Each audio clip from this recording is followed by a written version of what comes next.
The nights feel different on the open road. There's a certain stillness that settles over long stretches of highway after midnight, a quiet that feels heavier than anything you notice during the day. Most people never think about what happens on those forgotten routes once the last headlights disappear, and the air cools enough for the pavement to release its heat in long, wavering breaths. If you've ever driven alone at that hour, you know the feeling, the steady hum of the engine, the dark horizon that never seems to get any closer, and the soft rattle of wind slipping through the smallest gaps in your windows. It's peaceful in a way, almost meditative, until you realize how empty those miles truly are. But every so often, something breaks that silence in a way you can't explain. Maybe it's a shape on the shoulder that disappears when you blink, or a distant sound you convince yourself must be the wind. Maybe it's the way the trees seem to lean closer near the older parts of the road, or how the yellow lines fade too suddenly, as if the highway itself wasn't meant to be used anymore. These are small things, easy to ignore, easy to rationalize, yet they stay with you longer than they should, tucked somewhere in the back of your mind. And if you've ever found yourself on an abandoned highway, far from towns and cell towers and places that feel alive, you understand how quickly a simple drive can shift into something colder. The quiet stops feeling empty and starts feeling expectant, as if the darkness around you is holding its breath. Tonight, you'll hear 7 true stories from people who found themselves on roads like that, places most drivers avoid, and for good reason. They didn't go looking for fear. It found them anyway, waiting on the edges of forgotten asphalt, where the world feels just a little too still. I've always liked driving at night. There's something peaceful about empty roads and the low hum of the engine echoing inside the cabin. For most of my life, the drive home from work took me along a long bypass road just outside town, 4 straight miles of quiet asphalt, barely lit except for a handful of flickering lamps. I knew every bend, every patched section, every reflector post leaning at a strange angle from years of being grazed by trucks.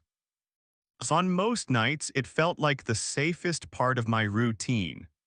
I could roll the windows down a little, let in the cool air, and enjoy the silence that only existed when the rest of the world was asleep.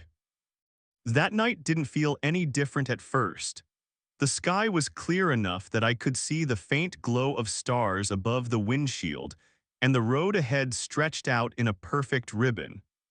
I had a podcast playing softly, something about old cryptid sightings that I wasn't really paying attention to, and the air inside the car was warm in the comfortable way it gets after being driven for a while. It wasn't until I merged onto the bypass that I noticed the first small shift. Nothing dramatic, nothing alarming, just a tiny detail I wouldn't normally have cared about. The road behind me stayed completely dark for longer than usual. Normally, I'd catch a glimpse of someone else's headlights eventually, but that night there was nothing. Just the empty road dropping into darkness behind me. A few minutes later, I noticed a faint shape back there. Another car, far enough away that it was barely more than a shadow against the road. At first, I didn't think anything of it, but something nudged at the back of my mind. The car had no headlights on.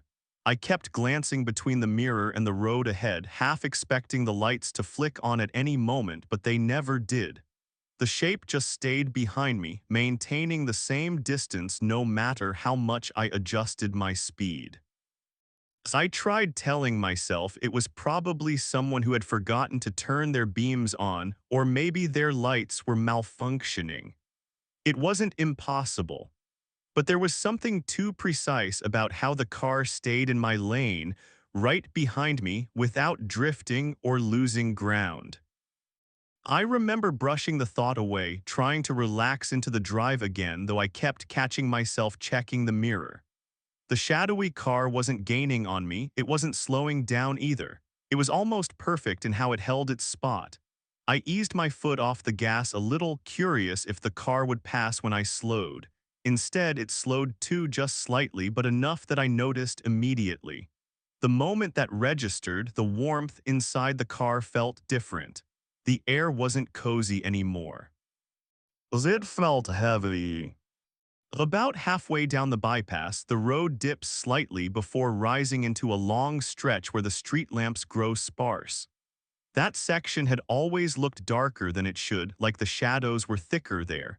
Just as I entered it, I did something I wasn't even fully aware of. I glanced at the rearview mirror again, something I had been doing too often by then, and for a split second I couldn't see the car at all. It wasn't there. The road behind me looked completely empty. I even craned my neck a little as if that would help me see better. Nothing, just a black stretch of highway. Then the road curved slightly to the left, and as soon as the curve straightened out, the car appeared again, same distance, same angle, still without lights. It was like the curve had hidden it somehow, but the timing felt off, too exact. That was the moment I felt the first real prickle of unease. I turned the radio down, listening closely to the sound of my own tires on the asphalt. The quiet became sharper, almost brittle. I tried to think logically about it. Maybe it was someone who lived along one of the rural turnoffs and didn't like using headlights. Maybe someone testing a repair, but none of those thoughts settled right. The way the car moved, the way it stayed perfectly aligned with me, didn't feel casual or careless. It felt intentional. I decided to test it. Near the end of the bypass, there's a small service road that loops around and reconnects with the main highway. Hardly anyone uses it, it's mostly for maintenance trucks. I flicked my turn signal on, more out of habit than need, and slowed enough to make the turn. As I turned onto the service road, my eyes darted to the mirror again. The dark car stayed on the bypass at first, gliding forward in a straight line. I remember letting out a breath I didn't realize I'd been holding. But as I started to straighten out along the service road, I saw something that made that breath freeze in my throat. Ahead of me, maybe 200 feet down the road, was that same car parked on the shoulder, angled slightly toward me as if waiting. No lights, no movement, just sitting there, dark and silent, its shape unmistakable. I hadn't even taken my foot off the brake yet. There was no way it could have reached that spot before me. Not without speeding past on the bypass, looping around, and somehow getting ahead without headlights, without sound. The realization came slow at first, then all at once, I hadn't lost it. It had gone ahead of me, or maybe it had always been ahead of me. My heartbeat felt too loud in the quiet of the car.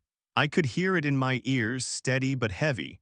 I kept my foot hovering over the brake pedal, unsure if I should stop or reverse, but the thought of stopping felt worse somehow. So I kept going, creeping forward as the shape of the vehicle grew clearer. It looked old, boxy, the kind of model that went out of fashion 20 years ago. The windows were too dark to see through. The air around me felt colder the closer I got. When I was maybe 50 feet away, the car's headlights flicked on in a sudden burst of white. The light was harsh, blinding in the empty road, but the car itself didn't move. It didn't inch forward or try to pull away. It just sat there with its lights aimed straight at me. For a moment, I thought the driver would step out. I waited, nothing happened. The silhouette inside the car didn't shift. It didn't even look like it was breathing. I kept expecting a door to open, a figure to appear, some indication that this was just a real person doing something strange. But the stillness inside that car felt wrong, too perfect, like whoever was in there had been waiting for me long before I arrived. I don't remember making the decision to leave. I just remember my foot shoving the accelerator down, the tires skidding a little on the gravel before catching, and then I was shooting past the car, my eyes fixed on the road ahead. Even as I passed it, I didn't dare look directly at it. I kept my gaze locked forward until the road widened again and I merged onto the main highway, my hands trembling on the wheel. Only when I could see city lights in the distance did I finally glance at the mirror. The road behind me was empty again, completely empty. For the next few nights, I avoided the bypass altogether. I took the longer route home, even though it added 20 extra minutes. The thought of seeing that same dark shape behind me made my stomach twist, but curiosity eventually pushed me to check. Not by driving it, by going during the day when traffic was normal and everything felt safer. A few days after the incident, I drove out there with sunlight filling every corner of the road. I didn't expect to see anything unusual. I just wanted to reassure myself that the whole thing had been some sort of misunderstanding. And for the most part, everything looked normal. The road was familiar and harmless again, until I reached the service road where the car had appeared, where it had been waiting. Parked on the shoulder in the exact same spot was the car, or what was left of it. The metal was rusted through, the windows shattered. The doors hung open, one of them bent so far back it looked like it had been forced that way. Grass grew up through the undercarriage. The car had clearly been abandoned for years, long enough that there was no way anyone had driven it days earlier. I walked closer at first, too stunned to feel afraid. The interior was gutted, no seats, no steering wheel, nothing, just an empty shell filled with debris. But the strangest part was the ground around it. There were tire marks in the dirt, fresh ones, leading up to the exact position the car sat in. The kind of marks a recently moved vehicle would make. I didn't linger long. I left the service road quickly and didn't return again. Even now, months later, I still avoid the bypass after dark. I tell myself it was a trick of the night or stress or a misinterpretation. But sometimes when I'm driving late and happen to glance in the mirror, I get that same cold prickle down my spine, the one I felt before I ever saw the car the first time. Like something is moving just out of sight, waiting for me to look for it. And on the quieter stretches of road, especially when the streetlights thin out and the darkness feels too complete, I can swear I see a faint shape trailing far behind me. No headlights, no sound, just following. I've spent most of my adult life on the road. Long-haul work has a way of training you to make peace with long stretches of darkness, with empty gas stations, and with the kind of silence that only exists when the world is asleep. I used to think there was nothing out there that could shake me after years of overnight routes. There's a rhythm to driving at that hour, a steady, almost hypnotic flow where the hum of the engine blends into the night air. And on that particular night, around 3 in the morning, I felt especially at ease.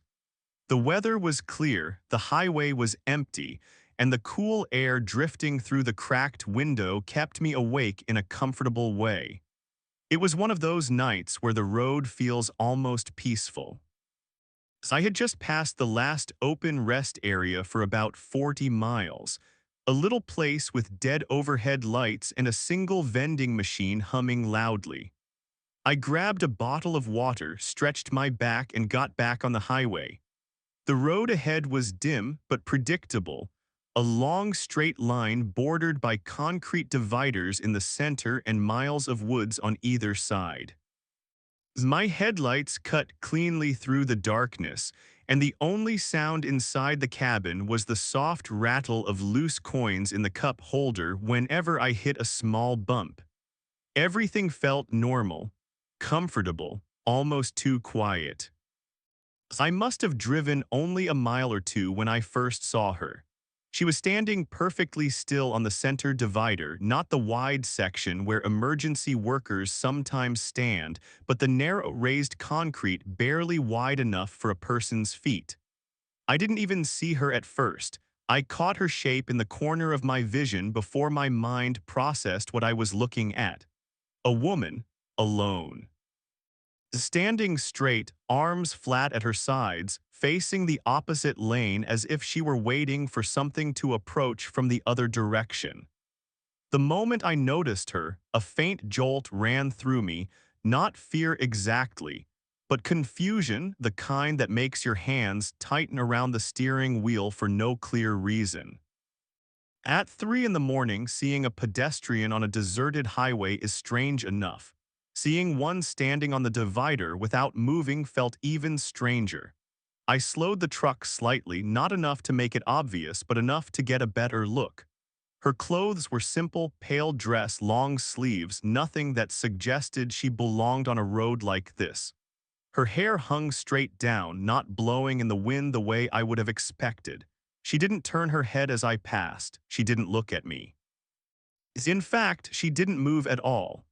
Just the rigid posture of someone who had been standing there long before I arrived. As I drove past her, my rearview mirror reflected only the shape of her head for a moment before she slipped into darkness behind me. I remember telling myself maybe she'd been in a broken-down car I hadn't noticed. Maybe someone was coming to pick her up. Maybe she was wandering and ended up there by mistake. But none of those explanations felt right. The way she stood so still and straight stayed with me longer than it should have. The kind of stillness that didn't feel tired or lost. More like waiting or watching something only she could see. I tried to shake it off. The road went quiet again, just the stretch of pavement illuminated by my beams and the faint whistle of wind slipping in through the cracked window. But my thoughts kept circling around the image of her feet balanced on that thin divider. I kept glancing at the mirror even though I knew she was long behind me.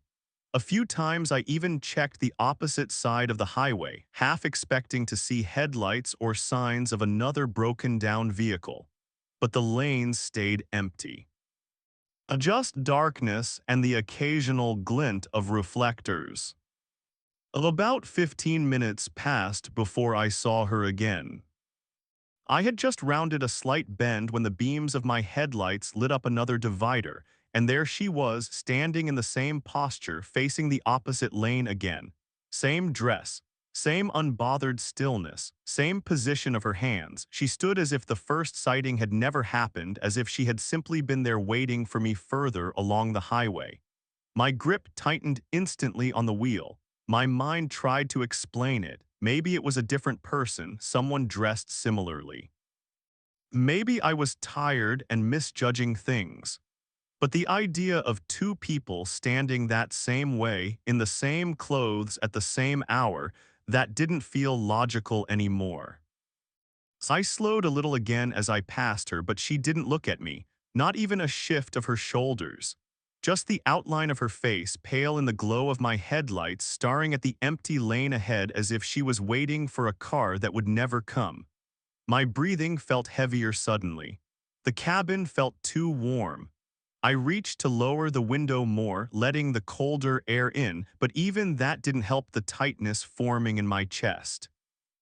I kept driving, more alert now, my eyes scanning the edges of the road for anything unusual. The highway should have felt familiar, but every shadow looked slightly different. The rhythm of the night felt off balance. Somewhere around the next rest stop turnoff, I found myself checking the dash cam to be sure it was recording. I wanted proof, not because I thought no one would believe me, but because I wasn't sure I believed what I had seen. Another 10 minutes passed. I began to feel the kind of unease that settles in layers, first confusion, then discomfort, then something colder that sinks deeper the longer you try to rationalize it. The road markings started to blur slightly from the tension in my eyes. I blinked hard, took a long drink of water, and tried to steady myself. But a single question kept repeating at the back of my mind. How did she get ahead of me again so quickly? There were no exits she could have taken. No villages or paths along that stretch. Just forest, concrete, and miles of empty road. I told myself that if I saw her a third time, I would stop. Not get out, I wasn't that brave, but at least slow near the shoulder and look for anything that might explain it. Maybe she needed help. Maybe I was witnessing something real and tragic. That was the thought that made me uneasy in a different way. What if she did need help and I had been too afraid to see it? But when I did see her a third time, stopping didn't even cross my mind. I had taken an exit into a small service station, mostly because I couldn't ignore the growing pulse of dread in my chest. I parked under one of the working lights, rolled my shoulders back, and stepped out to breathe for a moment. The air was cold and thin, the kind of cold that feels like it sits on your skin rather than sinking into it. I walked a few steps toward the vending machines when I noticed a figure standing at the far end of the empty lot. Oh, she was there. The same posture, the same pale dress, standing perfectly still near the concrete barrier at the edge of the lot, facing the road as if she had been waiting for me to stop. The station was silent. Even the vending machine hum felt too distant. I stood frozen for a moment, unable to understand how she could have arrived there before me, especially since I didn't see anyone on the ramp or in the mirrors. I didn't call out, I didn't take a step closer. I just watched her for a long moment, trying to see if she was breathing or shifting her weight or doing anything at all that would make her seem like a real person. But she didn't move, not even slightly. She stood like a statue placed precisely where she stood for a reason I didn't want to know.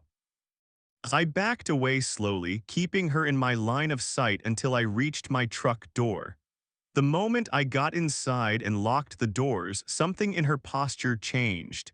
Her head tilted just a fraction, the smallest possible motion, but enough to drain the warmth from my body.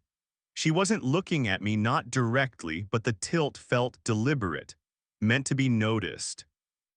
I drove away from that service station faster than I should have, my hands trembling slightly on the wheel. I kept the highway behind me in the mirrors until the lights of the station faded completely. The road ahead felt endless now, every shadow carrying the possibility that she could appear again. But she didn't, not for the rest of the night. It wasn't until the next morning that I checked the dash cam footage. I fast-forwarded to the first sighting, then the second. Both times the camera showed the divider clearly, but she wasn't there. Not a single frame of her, just the empty stretch of concrete and the faint flicker of my headlights moving past. I still drive that route sometimes. Work doesn't slow down just because you've seen something you can't explain. But ever since that night, I've kept my mirrors angled slightly downward. Not enough to lose visibility, just enough so I don't catch shapes at the edge of my vision. And whenever I pass those long, narrow dividers at night, I keep my eyes fixed on the road ahead, refusing to look directly. Because every now and then, just for a heartbeat, I swear I see someone standing on them again, someone still and pale, waiting for a moment when the road is empty. Waiting for someone who will notice her. I never used to think twice about driving through tunnels at night. They were just another part of the road, another few seconds of darkness before the world opened up again. There's a small tunnel not far from where I grew up, carved through an old limestone ridge that cuts across the outskirts of town. Locals treat it like a shortcut, a quick way to avoid the longer detour that loops around the ridge. I'd used it for years without ever paying attention to it. It was just a piece of road. A familiar, harmless piece of my routine. And on most nights, especially after a late shift, it felt comforting to take the shorter route home. One night sometime last winter, I left work later than usual.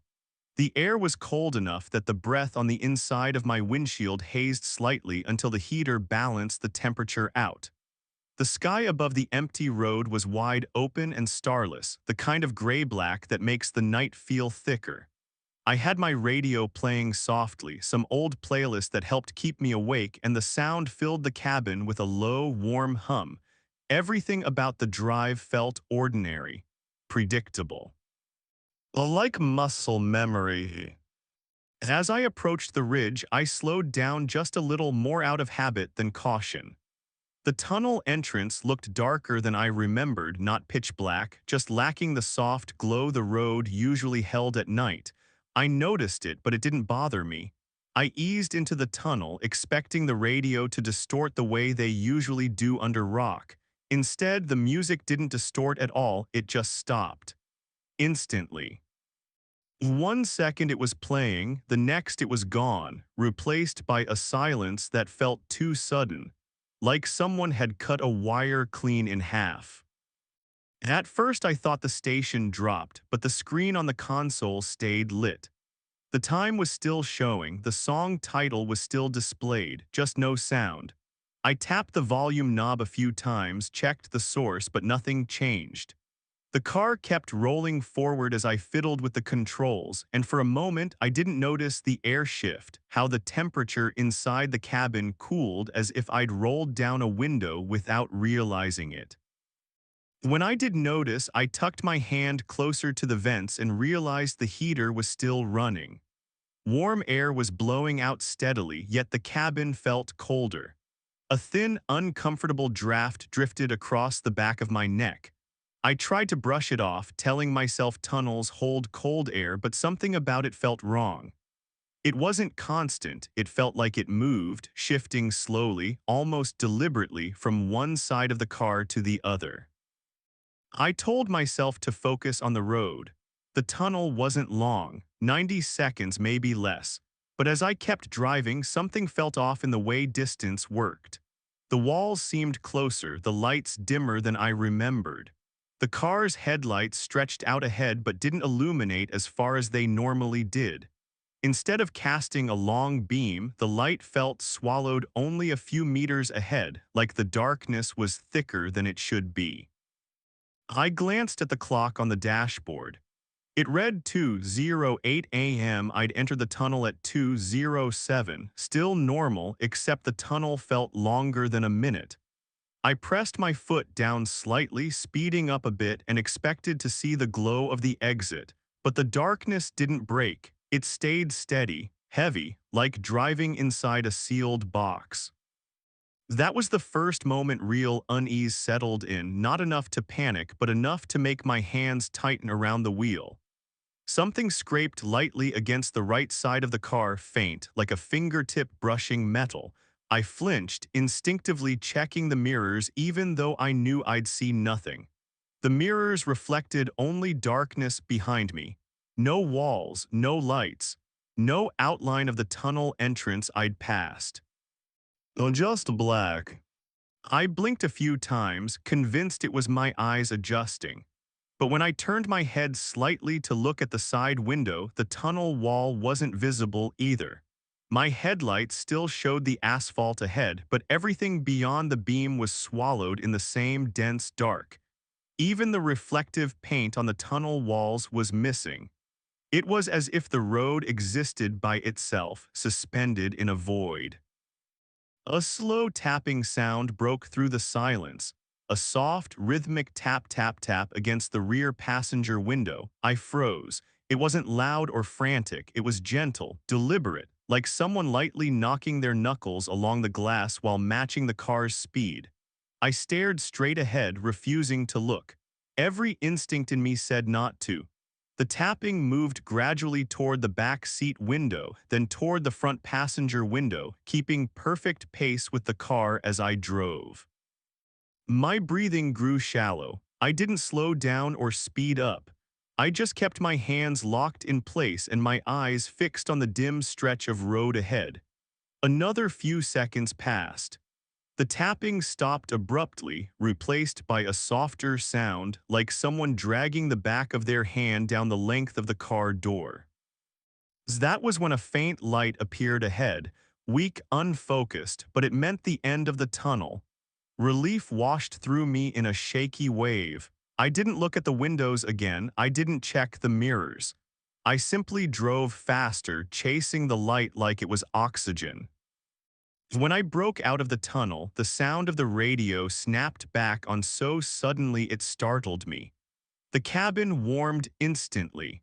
The headlights lit up the world normally again, the trees, the road signs, the familiar curve leading toward town.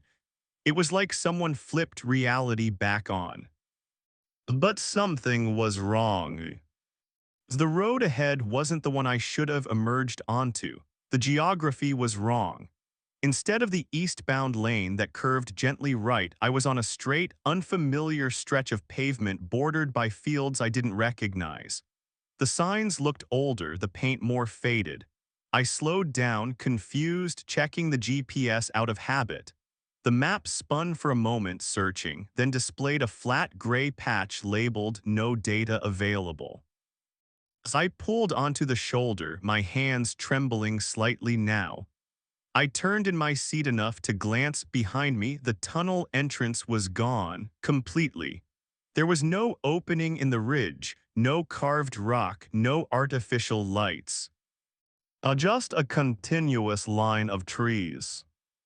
As I stared at it for a long moment, unable to understand how I had driven out of a tunnel that no longer existed. The tapping sound still clung to my memory like a cold fingerprint. My radio crackled again, this time with static, even though the signal was strong. I sat there until the GPS finally recovered and snapped back to normal. My location jumped, placing me several miles south of the road I should have been on, miles away from any tunnel. When I got home, I looked up the ridge on an old map. The tunnel had existed once decades ago, but it had been sealed off in the early 90s after structural instability made it unsafe. Completely closed, filled with concrete, no longer accessible. Oh, except I had driven through it. For weeks afterward, I avoided that entire stretch of highway, taking longer routes and leaving home earlier. But every so often, usually late at night, my radio will cut out for a single second. Not static, not distortion. Silence. The same sudden silence I heard inside the tunnel. And sometimes, when it does, I swear I hear that faint tapping again, soft, careful, following the car as if something from that sealed tunnel never stopped packing beside me. Waiting for when I pass through the darkness again. I used to take an old detour road whenever the main highway backed up. It wasn't a shortcut in the traditional sense. If anything, it added 5 or 6 minutes, but it was quieter, smoother, and I liked how empty it always felt late at night. That road ran behind a closed rest stop that had been shut down years ago, blocked off with concrete barriers and overgrown bushes. The property beyond it was oddly large, nothing but cracked pavement and weeds, and for reasons I never understood, a row of abandoned campers and RVs had been left sitting along the edge. They'd been there for as long as I could remember, sun-faded, rusting, windows dusted white with age. I passed them dozens of times and they never bothered me. They were just part of the scenery. One night last fall, I ended up taking that route again. It was close to midnight, and the temperature had dropped enough that the inside of my windshield had a faint fog around the edges. I rolled the window down an inch to let the airflow clear it up, and the cold air brushed against my face in a sharp but refreshing way. The road was empty as expected. The sky overhead was clear, and the moonlight was bright enough that I barely needed headlights for some stretches. As everything looked still and familiar, the kind of quiet that makes you feel like you're the only person awake for miles. As I approached the old rest stop, my high beams caught the outline of the row of campers. Same shapes, same faded paint, same stillness. But as I got closer, something felt different, not dramatic, just off enough to make me lean forward a little. One of the campers had a warm yellow light glowing inside. a soft, steady glow like a lamp or a small overhead bulb. It was strange enough to make me ease off the gas. I had never seen any kind of light there before, not even from passing cars or distant houses. That whole area was dead after dark. My first thought was that someone homeless might have taken shelter inside. It made sense, and I told myself that was probably the case. But as the camper came into full view, the warm glow flickered slightly and a shadow moved across the window. Not quickly, not dramatically. Just a slow, dragging motion, like someone shifting their weight deeper inside. I remember how my stomach tightened then. Not out of fear yet, but out of the sudden realization that I was looking directly at a place that shouldn't have any power. The rest stop had been shut down for over a decade. There were no live electrical lines running through it, no functioning buildings, nothing but dead wiring and rotting infrastructure. Still, I tried to rationalize it. Maybe someone had brought a lantern inside. Maybe they had rigged something battery-powered. The explanation wasn't impossible, just unlikely. I kept driving for a few seconds, but my attention stayed on the camper in the mirror. The light inside seemed too bright now, too warm compared to the darkness surrounding it. And the shadow, the shape that had moved across the window, passed by again. Except this time it moved faster. Much faster than the first time, as if someone was packing or shifting abruptly from one end to another. A quiet prickling fear ran through me then. The windows on that camper had been fogged and dust-covered for years. I knew that because I'd seen them up close once when I stopped there during daylight out of curiosity. They were nearly opaque, coated in a thick film of grime, yet somehow, through all of that, the light glowed clearly. And the shadow moved clearly, like I was seeing something through a window that should have been impossible to see through. I reached the intersection where the road curved sharply left. Normally, I'd just continue home, but something in me hesitated. Not the smart part, the curious part. The part that wanted to confirm what I had seen, to reassure myself that it wasn't as strange as it seemed. Without fully thinking it through, I slowed down, pulled onto the shoulder, and backed the car up until I could see the row of campers again through the trees. The one with the light was still glowing warmly, almost inviting. But now something else caught my eye. The windows from this angle were completely black, no glow filtering out, no sign of a lamp or lantern inside. It looked like a dead, unlit camper. But the interior still shone from within unmistakably.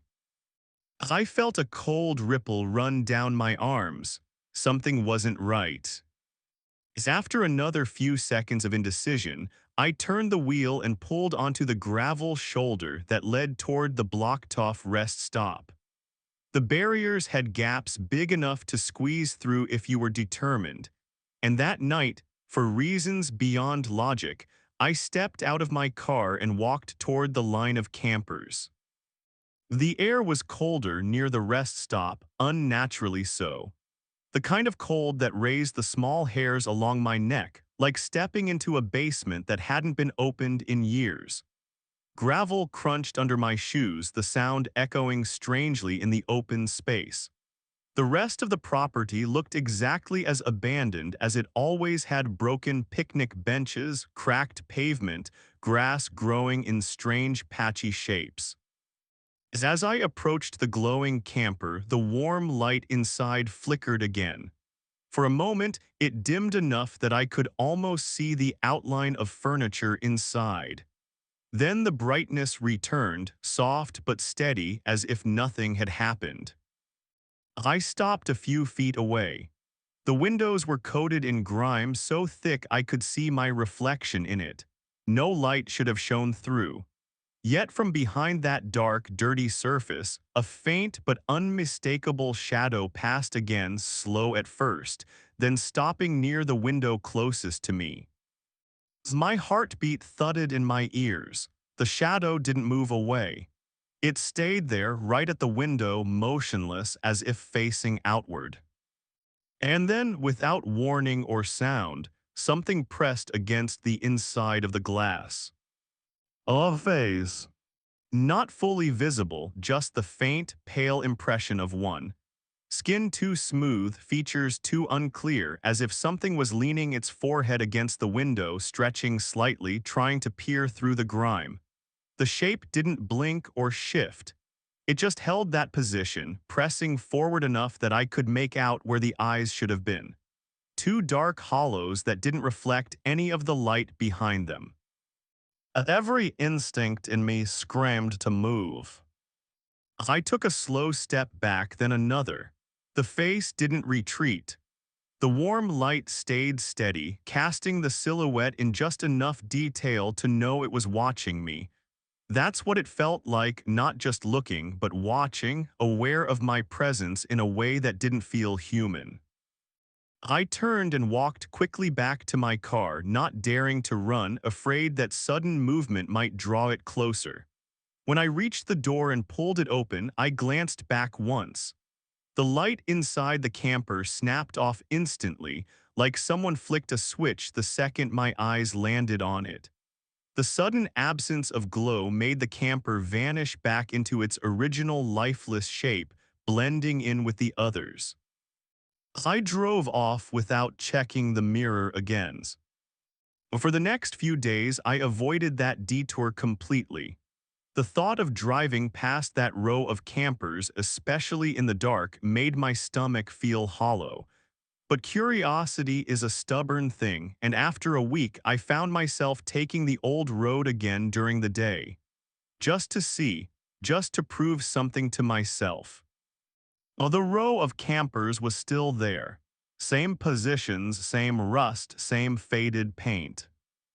Except the one with the light was gone. Not moved, not damaged. Gone completely, leaving only patches of dry grass and an impression in the dirt where it had once sat. No tracks leading away. No signs of towing, no trail of debris. Just emptiness, as if it had been lifted straight off the ground and removed during the night. So when I asked a local who lived near the ridge if he remembered anyone clearing them out, he shook his head. "Those things haven't moved since the 90s, he said. "They don't even bother towing them anymore." So I didn't argue, I didn't correct him. I didn't tell him that one of them had been lit up from the inside only a week before, or that someone or something had pressed its face against the window to look at me. Sometimes when I take that route now, I swear the air changes near the old rest stop. It grows colder for a few seconds, the same unnatural cold I felt that night. And even though that particular camper is gone, I still avoid looking directly at the others. I'm afraid I'll see that warm glow again, or a silhouette standing too close to a window. Watching, waiting, like it remembers me. I've always taken pride in knowing the roads around my town better than most people. Years of late-night drives, shortcuts, wrong turns, and scenic detours gave me a kind of quiet confidence behind the wheel, especially when the rest of the world was asleep. There's something calming about an empty road after midnight, nothing but the steady hum of the engine, the small glow of the dashboard lights, and the way the world feels softer in the dark. I never minded being out late. If anything, I preferred it. No traffic, no noise, just me and the road. It was a cold, dry night when this happened, the sort of night where the air feels so clean it almost stings your lungs. I had stayed later than expected at a friend's place on the edge of town, and by the time I headed home, it was nearly 2 a.m. The main highway was partly closed for construction, and instead of taking the long detour everyone else used, my friend suggested an old service road a few miles down. "It reconnects," he had said, "saves you like 10 minutes. I didn't question it. Well, he grew up in the area, I trusted him. When I reached the turnoff, the sign was so worn I barely saw it, just a bent metal panel half hidden behind brush. The road itself was smooth and surprisingly well paved, better than I expected for something so forgotten. My headlights stretched far ahead, bright against the asphalt, and for the first mile or so, everything felt normal. The trees lining the sides were tall, their bare branches creating black sketch marks against the night sky. The air rushing through the slight crack in my window was cold enough to make my fingers numb around the wheel. About 2 minutes in, I noticed the first odd thing. The painted lines on the road began to fade. Not gradually, but abruptly, as if someone had stopped painting midway down the stretch. The bright white center line thinned, then broke, then disappeared entirely, leaving only bare asphalt. I slowed a little, telling myself it was just wear or old maintenance. But the drop-off was too sharp to ignore. One moment, perfectly clear road markings. The next, nothing. Another minute passed and the highway lights grew sparse. First a few yards between them, then a dozen, then none. The darkness around the road thickened, swallowing the edges of the trees until they were only silhouettes. My headlights did most of the work now, cutting a sharp path ahead but leaving everything else in a kind of heavy, unmoving shadow. I felt the first prick of unease then, not fear, just the sense that something wasn't quite right. I adjusted my grip on the wheel, leaning forward a little, trying to spot any junctions or side roads my friend might have mentioned. The GPS on my phone had lost signal a few minutes earlier, but that wasn't unusual this far into the woods. Still, the silence inside the car felt deeper now, more pronounced. The hum of the engine seemed the only sound left in the world. A few minutes later, I noticed something else. The road ahead looked too smooth. Not recently paved, too perfect. No cracks, no patches, no wear, just an unbroken stretch of dark asphalt illuminated in clean, sharp lines by my headlights. It looked almost new, untouched by weather or traffic. And yet there were no signs of recent construction.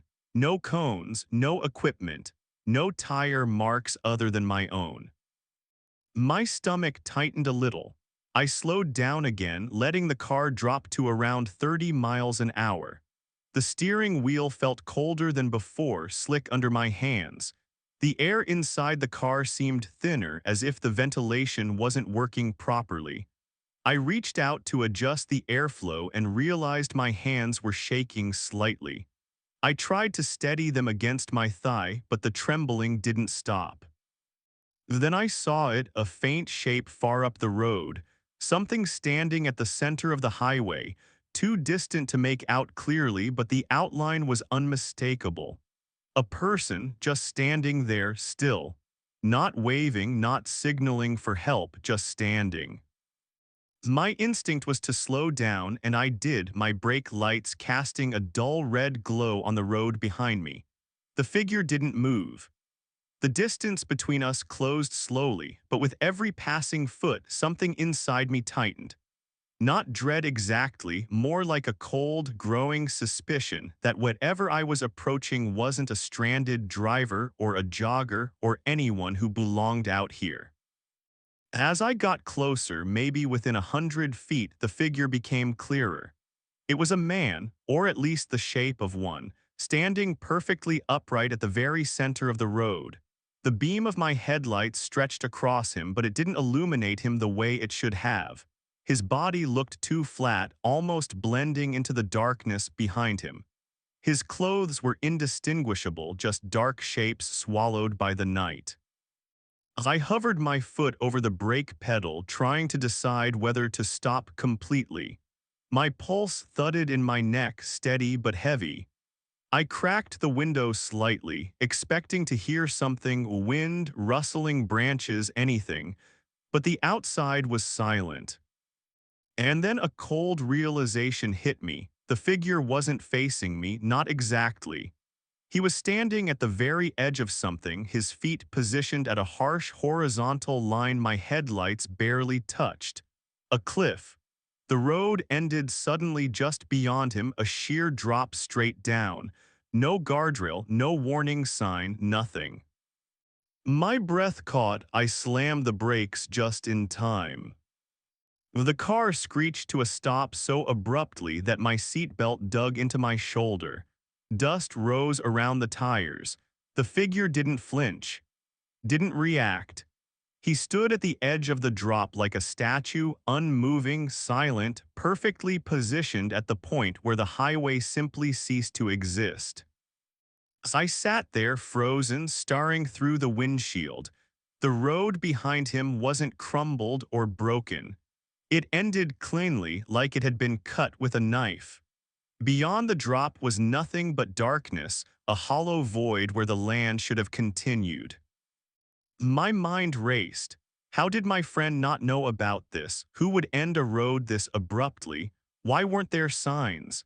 And who was this person standing at the very edge, as if waiting for someone to drive straight through him and into the drop below? As a quiet chill crept down my spine as a new thought formed, one I didn't want to acknowledge. What if the figure wasn't someone standing at the edge but something placed there? I backed the car up slowly, hands gripping the wheel so tightly my knuckles ached. The figure never turned, never acknowledged me. When I had reversed a safe distance, I turned the car around and drove back the way I came, faster than I should have. My headlights shook over the uneven shadows, the steering wheel trembling beneath my hands. It took nearly half an hour for my GPS to reconnect. When it did, the road I had just driven wasn't on the map at all, not even as an abandoned route. It simply didn't exist. When I finally got home that night, I called my friend demanding an explanation. He insisted he hadn't been on that service road in years. "Maybe it's blocked off now," he said. "Maybe you took the wrong one." But the way his voice tightened made me think he wasn't entirely sure of what he'd told me. A few days later, I drove out in daylight to find the turnoff again. I searched for hours, but the entrance was gone. The bent sign, the smooth pavement, the entire stretch of road, gone, as if it had never been there. As if it had been something created only for that night. Sometimes when I'm driving late now, especially on roads I don't know well, I'll slow down near the end of long stretches just in case. I can't shake the memory of that man-shaped figure standing at the drop, silent and still. I don't know if he was warning me or waiting. There used to be an old emergency phone booth on a forgotten stretch of highway near where I lived. It wasn't anything special, just a boxy, weather-beaten thing with chipped blue paint and a scratched plexiglass door. Most people never noticed it, and the few who did assumed it was dead like all the others. Those roadside booths haven't been maintained in years, and this one looked even worse than most. The line inside had been cut long ago, and the handset was sun-faded and cracked where the rubber had peeled away. Still, every time I drove past it late at night, I found myself glancing toward it, mostly because something about it felt oddly out of place. It stood alone in a patch of gravel, leaning ever so slightly, like it had been left behind on purpose. I used to take that road home after late shifts, partly because it saved me a few minutes, but mostly because I liked the quiet. The highway was usually empty after midnight, just rows of reflectors drifting past in the beams of my headlights and the soft rattle of the wind slipping through the cracked window. It was peaceful in its own way, predictable, safe. And for years, that phone booth never did anything except sit there. Until one night last winter. It was a little after 1 in the morning, late enough that the dark felt heavier than usual. The temperature had dropped below freezing, and the air coming in through the cracked window was sharp enough to sting my knuckles on the steering wheel. Frost gathered at the edges of my windshield in delicate, branching shapes. My radio was playing low, a calm voice telling a story I wasn't really listening to, and the rhythm of the drive was so steady I almost missed the first sound entirely. The phone booth was ringing. It's a clear, sharp, mechanical ring, the kind you only hear from old landlines. It cut through the quiet like a needle through cloth. For a second I thought it was the radio, but when I turned the volume down, the ringing grew louder, echoing across the road and bouncing faintly off the trees. A hollow, metallic sound, too crisp, too real. I slowed the car automatically. I couldn't help it. The booth rang again and the fluorescent bulb inside flickered to life, casting a sickly yellow glow across the gravel. That alone stopped me cold. The booth hadn't had a working light for as long as I could remember. Most nights the bulb inside hung dark and useless, visible only as a dull shape through the scratched glass. Yet now it glowed like someone had replaced it hours earlier. I rolled to a stop without really thinking about it, my headlights casting long shadows across the booth and the empty road beyond. The ringing continued, steady and insistent, like someone had just dialed the number and was waiting for an answer. The sound made my skin crawl in the strangest way, not because it was frightening, but because it felt impossible. The phone was dead. Everyone knew that. It had been dead for years. Before I could talk myself out of it, I eased the car onto the gravel shoulder and stepped out. The cold air bit straight through my jacket, and for a moment I just stood there listening. The ringing sounded even louder outside the car. Sharp, hollow, like someone was standing inside the booth letting it ring right into my ears. I walked closer, each crunch of gravel feeling too loud in the quiet. The fluorescent light inside flickered every few seconds, buzzing softly as if it were struggling to stay alive. When I reached the booth, I stopped in front of the door. The phone was still ringing. The handset hung in its cradle, vibrating slightly with each chime. As I hesitated, part of me wanted to walk away, get back in the car, and pretend I never heard it. But something, curiosity maybe, or just that human urge to understand things, pushed me to lift my hand and pull the door open. Well, the ringing stopped instantly. The sudden silence made my breath catch. I stood there holding the half-open door, staring at the dead handset. The fluorescent light buzzed overhead.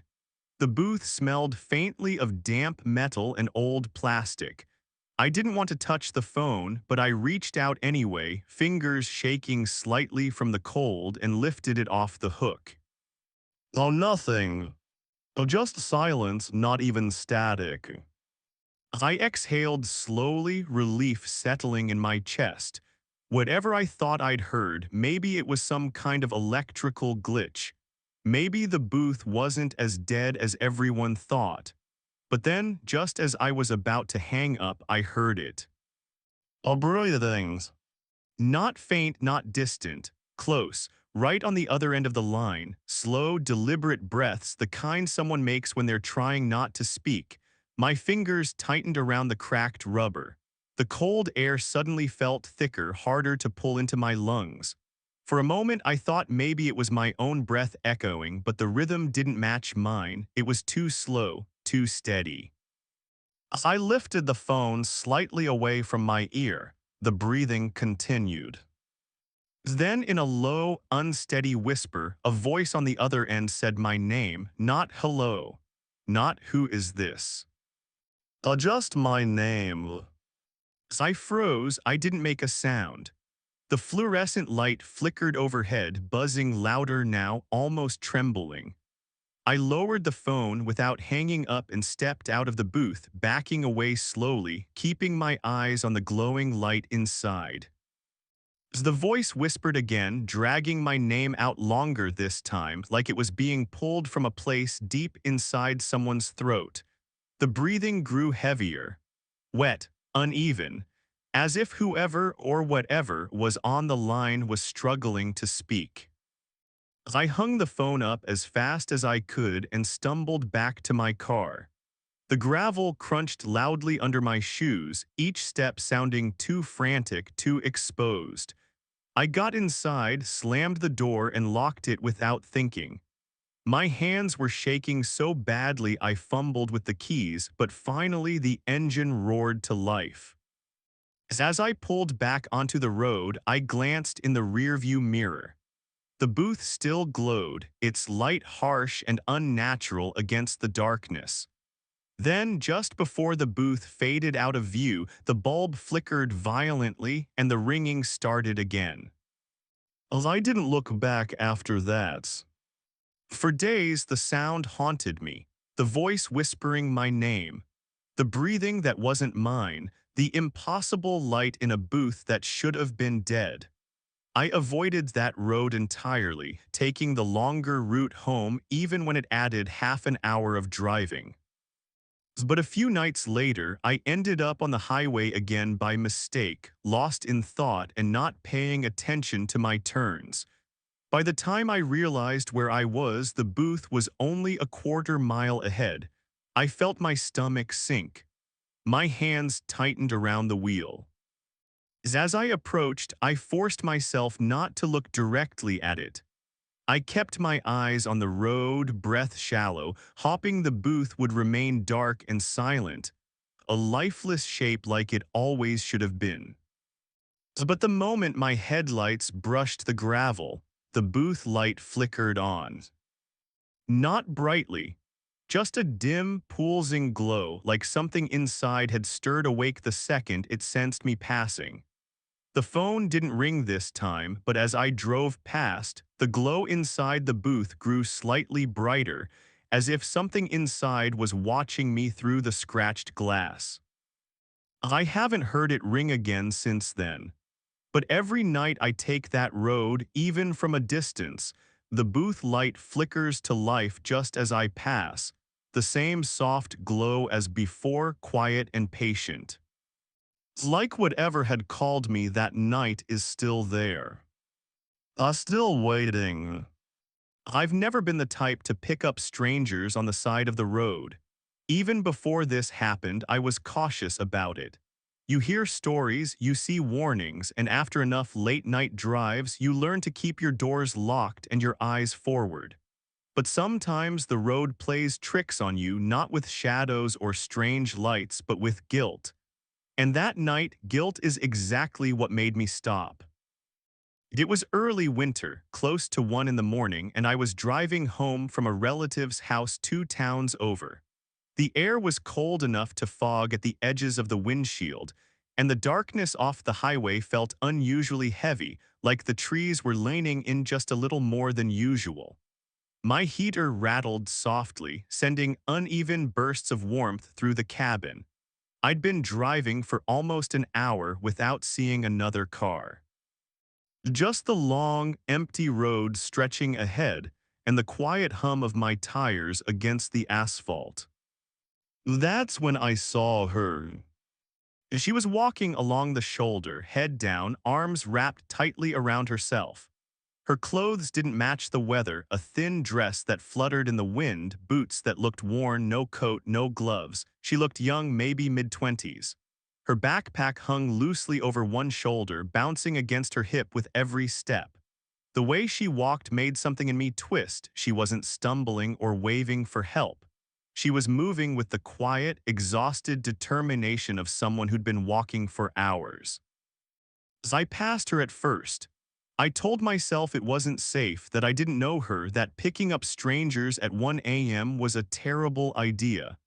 But the image of her alone on that cold, empty highway kept tugging at me. My headlights caught a glimpse of her face in the mirror, pale, tired, not terrified or frantic, just unbearably tired. I couldn't ignore it. I slowed, pulled onto the shoulder a little farther up, and rolled down the window just enough to call out that I could give her a ride if she needed one. She approached quietly, her steps soft, cautious. When she opened the back door and slid in, she didn't say much, just a soft thank you in a voice that sounded like she hadn't used it in hours.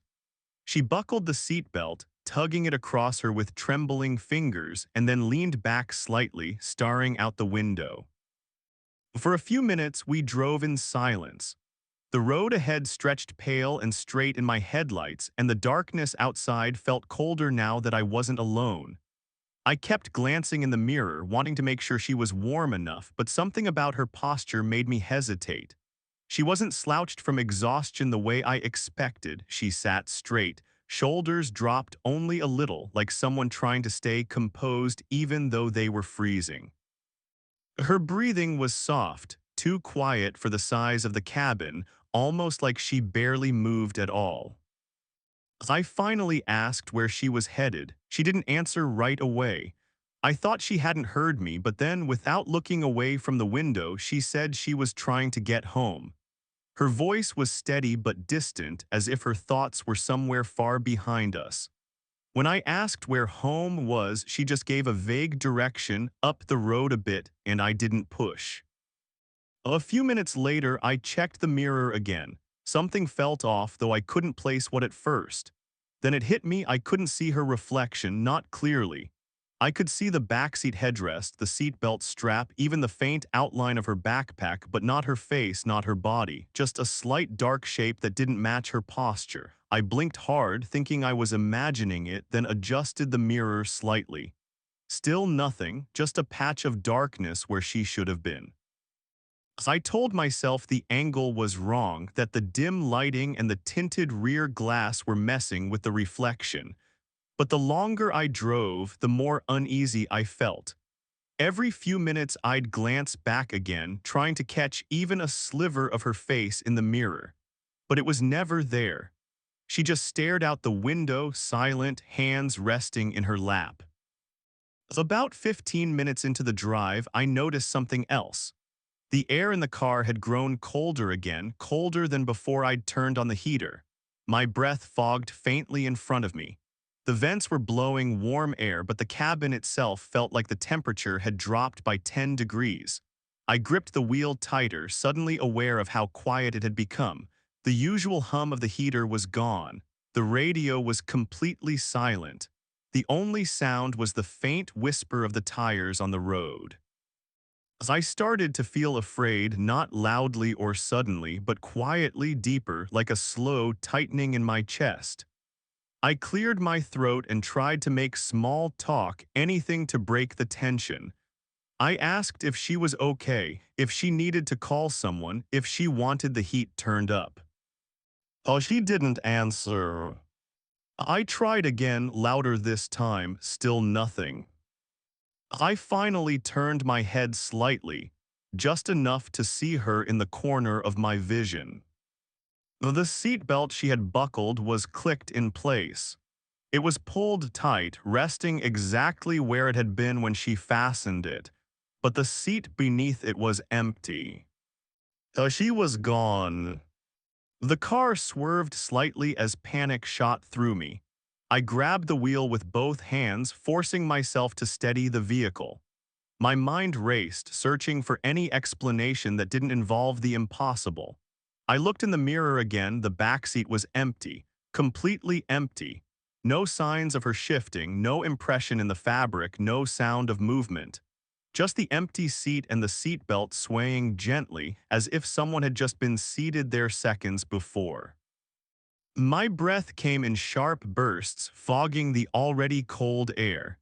Every instinct screamed at me to stop, but the idea of pulling over on that dark, empty road felt worse. Much worse. I kept driving, hands shaking violently, trying to calm my breathing. The road stretched ahead in a blur of white lines and darkness. I could feel the weight of the silence pressing in from all sides. The cabin still felt cold, even colder now, and for a moment I thought I felt something like a faint touch on the back of my neck, soft and fleeting, like chilled fingertips brushing lightly against my skin. As I didn't look back, I couldn't. When I reached the next gas station, I pulled in so fast I nearly clipped the curb. I jumped out, slammed the door, and stood under the harsh fluorescent lights, sucking in breaths of cold air until my pulse slowed. The station was empty, but at least it was bright. At least it felt real. As after several minutes, I finally forced myself to look inside the car again. The backseat was still empty. The seatbelt was unclicked now, draped loosely across the seat as if someone had slid out quietly. The air inside the car had returned to normal. Warmer, still, ordinary. I didn't finish the drive home for another hour. I just sat in the gas station lot, hands trembling, trying to convince myself that exhaustion had played tricks on me. But deep down, I knew it hadn't. The next day, I mentioned the incident to a coworker, not the full truth, just that I thought I'd seen someone walking along the highway. He frowned and told me that years ago, a young woman had died hitchhiking on that exact stretch of road. Some nights, drivers reported seeing someone who matched her description, but every story ended the same way. She always disappeared once she got inside. Now, whenever I drive late at night, especially on cold, empty highways, I keep the backseat light on. It's a small thing, but for some reason, it makes me feel safer. And every so often, out of the corner of my eye, I swear I see the seatbelt shift, just a little, like someone settling in. Quietly, carefully, as if waiting for the right moment to be seen again. Nights on the road have a way of revealing things daylight never does. The stories we've wandered through tonight are reminders of how different the world feels after midnight, when the highways empty out and the darkness grows deeper than it should. Sometimes it's just the quiet playing tricks on us, and sometimes it's the quiet showing us what was there all along. Strange lights, impossible figures, echoes that follow us long after we've driven away, they all linger in the same wide silence of abandoned miles.